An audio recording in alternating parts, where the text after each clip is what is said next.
নরসিংদীতে ৫৬,০০০ হেক্টর জমিতে ইরি বোরো ধানের আবাদে ব্যস্ত কৃষক। সকাল থেকে রাত পর্যন্ত চলে পরিচর্যা। এ নিয়ে আরো জানাতে আমাদের সাথে যুক্ত হচ্ছেন সহকর্মী হৃদয় খান। হৃদয়, কি পরিমাণ ধান উৎপাদনের আশা করছে কৃষক? লক্ষ্যমাত্রা কত?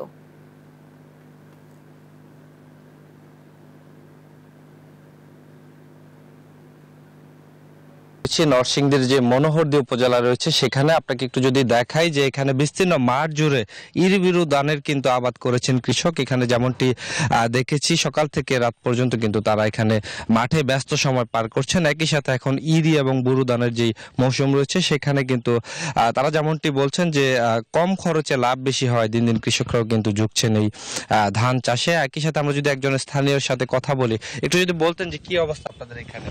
জি, চ্যানেল 24 কে ধন্যবাদ। এটা হচ্ছে মনোহরদী, এটা হচ্ছে ইরি প্রধান। এখন যেটা হচ্ছে এখানে বাম্পার ফলন হয়। এটা ছিল নদী মাতৃক এলাকা, এই জায়গায় সেচের খুব সুবিধা। এখানে সেচের কৃষক অনেক সেচ দিতে কোনো খরচা করতে হয় না, তেল খরচা করতে হয় না, নদী থেকে পানি নিতে হয়, অনেক সুবিধা হয়। এই জন্য এই এলাকার মানুষের অনেক সুবিধা। এটা ইরি প্রধান, এখন এটা বাম্পার ফলন হয় এই জায়গায়। হ্যাঁ, এটা করে আমাদের অনেক লাভবান আছে।